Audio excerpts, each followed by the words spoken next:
Baduy kebagi tilu, aya Baduy Rohimah cek Yusuf, aya Baduy Rohyati, aya Baduy Rohmati.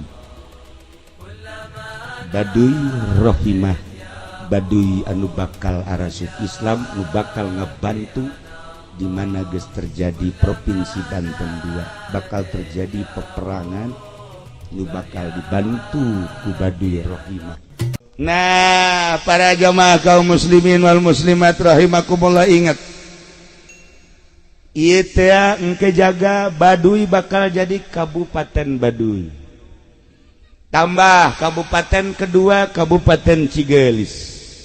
Kabupaten katilu bakalna Kabupaten Gunung Kencana. Kabupaten kaopat bakalna Kabupaten Cibaliung.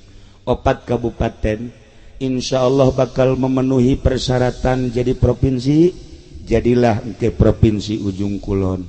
Bakal aya Kodam Jaya 35. Tidinya bakal ngebentuk Banten 2. Ulah kaget engke bakal terjadi seperti eta.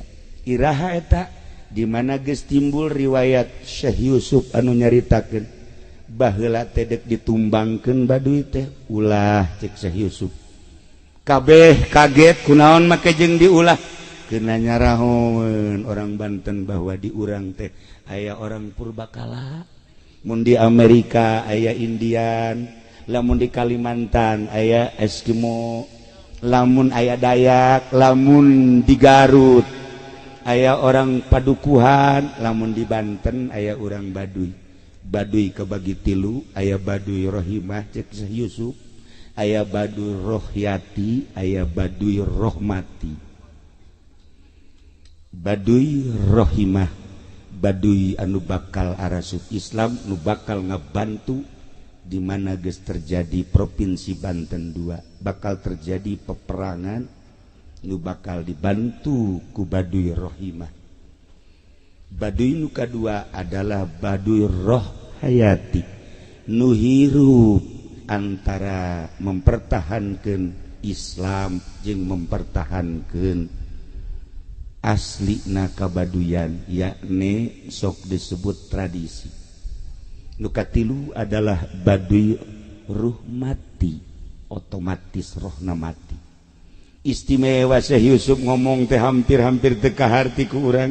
Sugan teh manu katilu teh Baduy Rohmati, horeng ruh mati. Ruhna geus teu bisa diganggu gugat. Nu pertama berjuang asup ka lembur Baduy. Ieu adalah seorang utusan Banten nu sok disebut Wijaya, nu pernah basantren nyana ka Jawa Tengah ka Jawa Timur, memperjuangkan Islam asup ka nagara. Nah, padahal geus dilarang ku karuhun Banten ulah waka heuladan Wijaya. Kulantaran nyana boga titipan ti guruna kudu diperjuangkeun bae. Nyana terus berjuang, ternyata gelutlah nyana jeung oray. Rupana rupa oray tapi di dieu nama ke mahkota kerajaan. Tidinya terus jana berjuang memperjuangkan Islam, tapi Allah belum menghendaki. Nah iyalah tumbanglah nyana. Di ditu aya kuburana di Baduy. Maka orang dia kudu menghargai jeung menghormati sebab nyana pejuang Islam. Nu engke bakal aya nu berjuang di tetesan ti Syekh Yusuf, berarti teh Syekh Maulana Hasanuddin ketika Banten 2 geus berdiri, lamun urang geus aya ngadenge Kodam 35 Banten 2 Ujung Kulon kakarak bakal timbul tetesan Syekh Yusuf nu nyana nyekelan wasiat. Nyana nyekelan wasiat bakal numbangkeun Baduy anu boga ilmu pucuk umun. Ilmu pucuk umun diakui ku ilmu Banten, istimewa luar biasa. Itulah para jamaah kaum muslimin wal muslimat rahimakumullah, nu mantak lamun ku Syekh Yusuf harida ditumbangkeun Baduy, urang moal nyaho kos kumaha bentuk Baduy, kos kumaha nu asli, kos kumaha anu di kakina, kos kumaha anu patengahanana, jeung naon anu dilaksanakeun anak urang lamun nyaritakeun Baduy. Masyaallah karim, horenganan penuh ku unik-unik.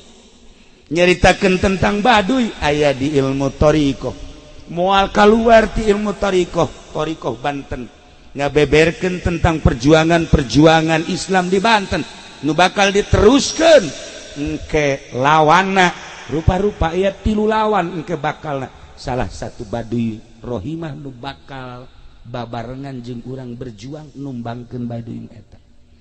Kitulah para jamaah kaum muslimin wal muslimat rahimakumullah, luar biasa, percaya tuh percaya nyanggakeun sadaya-daya, hanya jelema-jelema petapa lah anu nyaho kana lalakon seperti eta. Insyaallah engke bakal bukti sejarah jalan ka dieu ge memeh dibangun kula bener mah geus nyaritakeun 5 tahun memeh jalan dibangun waktu kula nyaritakeun ke bakal aya jalan ka Citorek gerage engke bakal aya jalan dipaksakeun ka Baduy. Ketika jalan eta geus aya walaupun kukumaha tetep bakal aya gerage ngan kazamanan jeung henteu lain urusan urang. Seputar sejarah ketorikohan Banten, perjuangan Banten masih terus sebab kerajaan Banten secara zahir aya walaupun encan diakui secara batin mah terus-terusan encan tumbang kerajaan Banten ulah dikira Banten tumbang engke bakal aya Banten 2 seperti tadi nu dicaritakeunana urang lamun nyaritakeun kos kitu sakumaha kolot-kolot urang baheula nyarita lamun kolot urang nyarita ke anu kupas amat. Itulah para jamaah ulah sieun nu penting mah rawat bae diri urang, rawat bae keyakinan urang. Eta mah hanya lalakon nu boga lalakon. Sebab aya kesultanan di mana aya kesultanan aya raja, berarti raja teh memperjuangkeun syariat Islam. Atuh meureun kudu aya lawan. Di mana hendak berjuang namun lawan mah atuh jak kiai ge unggal poe teh ieu teh sabenerna mah berjuang terus-terusan we ieu teh berjuang ngabogaan lawan unggal poe kula ngalawanan sieu be kabet sabenerna. Aduh luar biasa. Teu daek eleh-eleh sial jasanya nama. Teu daek eleh-eleh jeung teu daek bener-bener. Teu daek batur mah narurutnya naman teu nur. Dibabawe ka deulina doang padama. Eta kos kitu nya. Ieu mah jaka deulina tadi ge pajar nang mawa kula di Tangerang lain. Kula keur berangkat ti leuweung aya keluar. Nah, cek urang minta mah bangunna urang leuweung ajak ka dia ke mobil urang. Atuh di mobil ge teu biasaan ngomongnya mah ngan bareng asup ka Citorek aju jadi kasurupan nya mah. Ieu mah sebenarnya urang leuweung nya mah. Itulah para jamaah kaum muslimin wal muslimat rahimakumullah.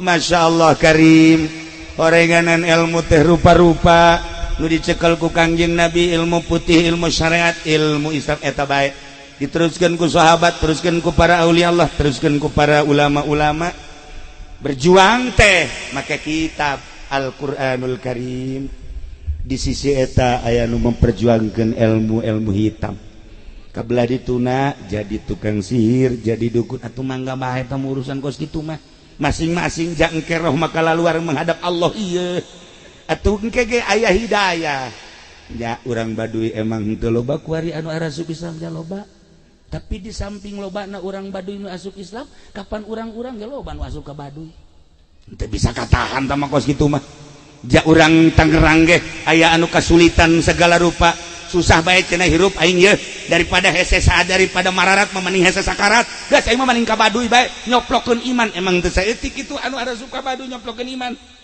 cak itu geus ngadengekeun Al-Qur'an ngadengekeun hadis ngadengekeun pangajian tetapi dicoplokeun hidayah endahan nyokot ilmu ti ditu tapi urang Baduy jarang ngadengekeun uraian Al-Qur'anul Karim jarang kapanggih jeung kiai tetapi aya nu pernah ngimpi kapanggih jeung kula ngimpi cenah kapanggih jeung sosok waliullah kabelah dia ngimpi kapanggih jeung Kangjeng Nabi akhirna nyana asup Islam hidayah mah mahal urusanana Gusti Allah innaka latahdi man ahbabta walakinnallaha yahdi may yasha teu bisa dicekelan ku kiai da Kangjeng Nabi jadi boga hidayah nu boga hidayah mah Gusti Allah subhanahu wa ta'ala. Nah urang pula mah lamun inget ka ilmu-ilmu kos kitu aya tah jelema ye nu katipu juga tipu ilmu atuh aya nu borangan ge sarua katipu bae nu borangan ge katipu loba katipu nu borangan jelema diondang kanu hajatan anak angkatan laut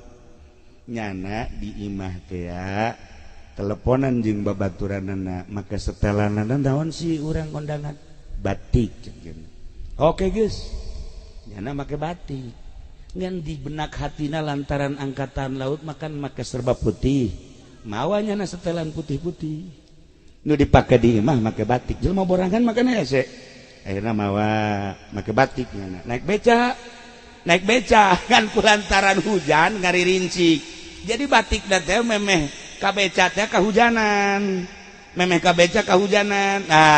jaknya lah di jero beca teh make batik aing daripada make batik membasuh kieu mendingan ganti di jero beca make baju putih jadi batikna dikataskeun nyana make putih begitu datang kan hajat deuk magrib datangna ka dinya dukang beca teh apan ai hujan mangaririncik ditutupan hareupna begitu dibuka kaget tadi nama ke batik wari make putih-putih nggak jawab pocong cakana teteh bukan meja mah blon atuh kaget kabeh emang pocong iya pocong cakana pocong tadi kan asup ka beca mah make batik wari make putih-putih eta kan borangan mah kos gitu ieu kita teu meunang manggih kokorosakan padar pocong bae unyana dibere ku kula wiridan ya wiridkeun sholawat sapeting 444 nya geus kolot geus kaambe ieu na geus bau kuburan cek kula teh geus bal ka mana deui baca cek insyaallah lah wiridan jam sabaraha cenah ke jam 12 ka ditu atuh ai wiridan mah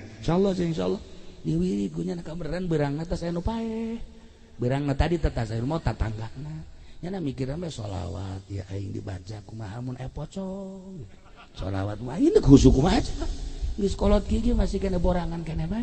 Masyaallah. Begitu dibaca kakara kieu menang 3 doang geus culak-cileuk bae. Aya pocong ge. Aya pocong. Geus culak-cileuk bae ya Allah. Eta nu borangan mah kos kitu teh nu borangan mah kabeneran. Aya budak nyekel ucingna di kongkorongan ku kantong kerese. Di dinyana ditendeunan batu korotak mun leumpang kokorotakan kan.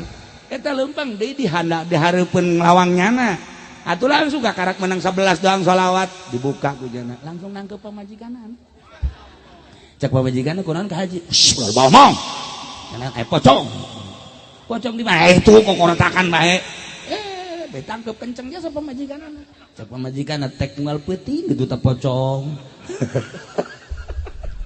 pamajikan mah kos kitu bae sia teu meunang bae urang wiridan haju ditoelan bae. Nah, tapi di situ tamai di dia mah leuwih parah sebenarnya. Para jamaah kaum muslimin wal muslimat rahimakumullah, nailah rahmat Kangjeng Nabi nyorot ternyata rahmatan lil alamin, kasorot ka unggal lembur, kasorot ka unggal daerah. Mun lain rahmat Kangjeng Nabi nyorot ka dieu moal bisa kieu. Berarti di diri urang aya nur Allah, aya nur Kangjeng Nabi. Tinggal nyingkapkeunana we sing bisa.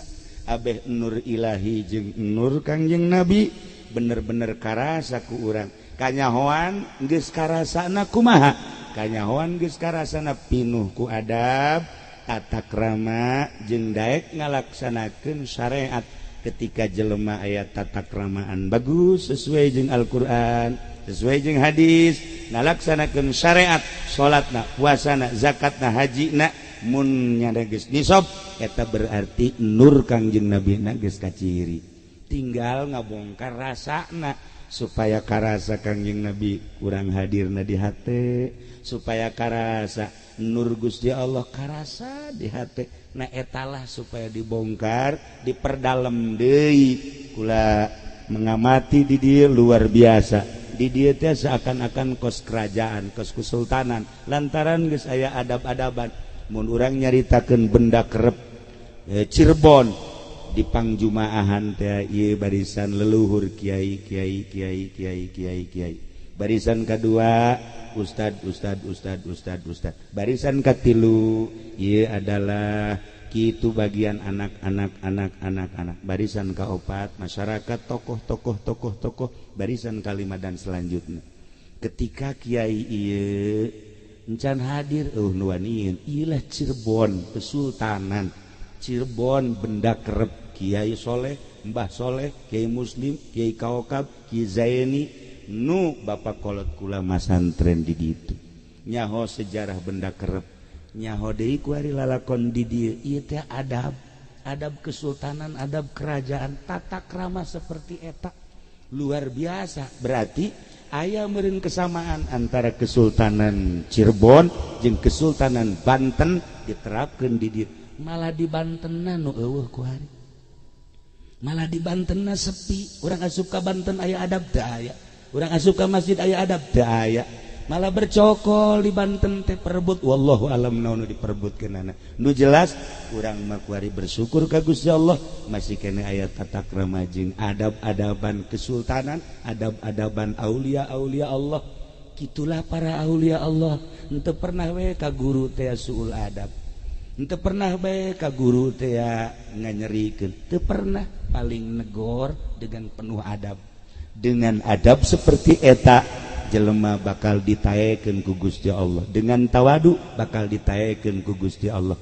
Mantak sabenerna mah di daerah Citorek teh aya kekurangan, aya kaleuwihan. Sarua di daerah mamana ge aya kekurangan, aya kaleuwihan. Geus kekurangan jeung kaleuwihanana urang saring hampura, saling jungjung, saling doakeun. Atuh kula khususna sarombongan ti Tangerang ka dieu silaturahim intina majalah rek ngaji-ngajikeun rek neuleuh parawan urang dieu sugan aya. Padahal mah pamajikan gue lagi milu sebenarnya mah ngan ieu mah nanyakeun parawan ge lain jangkul ajang ieu we nu kararieu ye. Atuh sia mah modekeun urang dieuna ge. Sanu daekeun cing. Wih kitu amat cing.